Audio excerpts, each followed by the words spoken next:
Hi guys, it's Olivia here from Olivia's Catastrophe, and today I'm telling you the reasons why the movie Black Panther matters to me and basically why you should be watching this superhero movie even if you're not usually someone who watches superhero movies. So on Saturday, which was just this weekend, I went to see Black Panther with my sister. I've been hearing so much about it on Twitter, pretty much everywhere, and how people said it was just such good representation for females and black people. So I was like, of course I'm going to watch this superhero movie, and besides, I like superheroes too.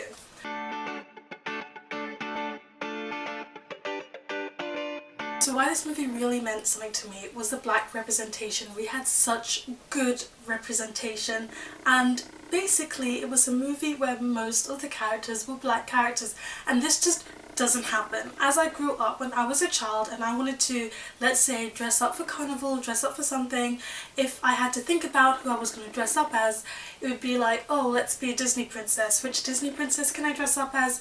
Tiana. She's pretty much the only black one. Or it would be like, oh, I want to dress up as, I don't know, pick any movie. And then I would just be like, oh, there's that one signature black person, wonder if they're female, and that's who I can pretend to be. But that was all I had for role models. Not like there isn't a whole black movie franchise that is really popular. There are like black people movies made by black people for black people, but you don't really see like blockbuster famous movies like this unless they were pretty much a representation of slavery, let's say 12 Years a Slave. And then you're not really going to dress up as that character for an event, are you? But when it came to this movie, there were so many different black characters. Like, I could think of not like one or even two, but more than 3 characters I would love to dress up as to pretend to be, to look up to as role models, and I think that is great. That is something I didn't even know that I needed until I'd seen the movie. Secondly, yes, brilliant female representation. We've got these women who are strong. The fiercest warrior in Wakanda, who is there to guard the king and always fight with the king, is a female woman. There is no, oh, let me go and save everyone and you stay here. It's not like women are above the men, it's not like the men are above the women, but they are on equal ground. And I saw this tweet somewhere that said that not a single one of the camera shots were there to emphasize the sexual nature of a woman. None of them were. There was no brief camera focus that was basically trying to make the woman look attractive. No, it was all about women just being women, equal to men, being strong, fierce and wonderful, just like the men were, and I really appreciated that. The third thing I really appreciated was that there was another language to English. Like, I don't know if you're someone who's multilingual, you don't really see the emphasis on language being put in there. They are able to speak English, of course, and communicate with other people, but they've also got the Wakandan language, and you see them speaking that, and it was good to see that kind of representation of different languages, being proud of your language, kind of in there. I also loved that we got the tribal fighting scenes. Those were just so good. Tribal representation. I don't know much about tribes, it's not in my history personally, but I did appreciate that it included that in there, and actually I thought it was so much more effective than some of the other Marvel fight scenes. Like, having those one-on-one fight scenes increased my want to see how this battle was going to end out. It was so much more suspenseful to me than some of these huge grand battles that I keep seeing in the Avengers movies that, you know, have all the superheroes kind of bursting forwards in slow motion and huge fights everywhere and bombs and huge destruction. It was so refreshing to see that huge destruction minimized to just 2 people fighting for power. The destruction of those one-on-one fights are so huge, but this is just 2 people fighting at the edge of a waterfall, and a lot of drama can go down in such a simplistic setting. I also loved the parallels between history, real history, and then their fictional Wakanda. Like, it's about colonization, once again. They don't share this wonderful resource that they have because they are afraid of other people taking advantage of it. And that's basically what's happened in history. Superpower countries go somewhere, take advantage of it, take their resources and go. Now, what everybody assumes is a third world country has more value and more technological advancement than the rest of the world, and it's their choice to share it with the world or not. But I really appreciated that they flipped the grid. What everybody else criticised for being poor, being below them, ended up being more powerful than they could have imagined, and they had more to offer than they could have imagined, and it was their choice if they wanted to share it or not. I absolutely loved the hair representation. We've got black girls rocking all kinds of hair. I loved the braid hairstyles that I saw. I loved the short hairstyles that I saw. I actually loved that the wig became a thing and was just also represented there. So many different hairstyles. I always will approve. Again, you can tell I spend a lot of time on Twitter. I saw somebody who was a middle-aged white man on Twitter who said, I felt very represented by the middle-aged white man in the movie who tried to help out in the small ways when appropriate. I really like that as well, because as much as it's great to have a black people movie where the cast could have been like all black and they could have just stuck to Wakanda and that's it, it was about sharing, it was about building bridges, it's about equality of the races, and there doesn't have to be racism, we can all support each other, and I really appreciated that in the movie.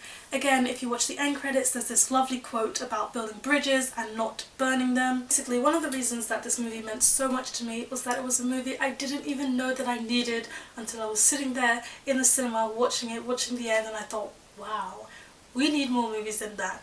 And people can't even say that we don't need more movies like that, because this movie is making so much money and is so popular and everyone pretty much loves it. So you should definitely watch it.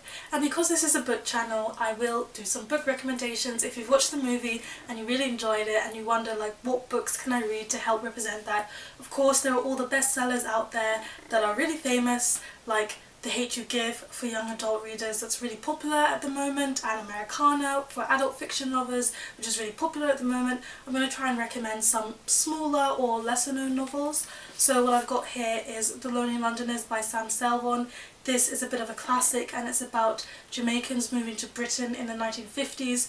The entire novel is written in Creole language, so some people find it a bit of a struggle to read if they're not familiar with the Creole language, but I think it's brilliant that we've got a book written in the kind of speech dialect that the people themselves would have used, and it's about them trying to adapt to the Londoner life. So you get that kind of immigration, integration theme going on in this one. And then another one that I recently read and highly recommend is The Word for World is Forest by Ursula Le Guin.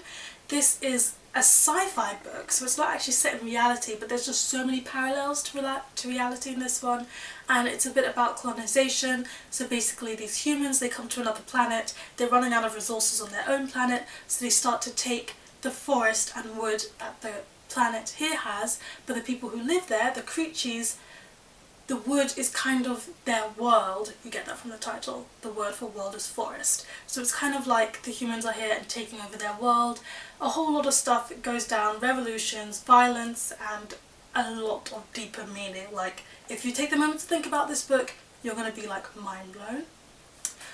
For young adult readers, I'm going to recommend Noughts and Crosses by Mallory Blackman. Always recommending this one. It's such a brilliant book, and it's also a series. What happens in the first one, Mallory Blackman has flipped the script. Instead of the black people being oppressed, it is the white people who are oppressed in this novel, and it just brings up so many controversial themes and discussions about biracial relationships, about what it means to be oppressed, and how anybody can oppress anybody. And it's saying how oppression, it doesn't matter which race or which minority you are oppressing, oppression is oppression.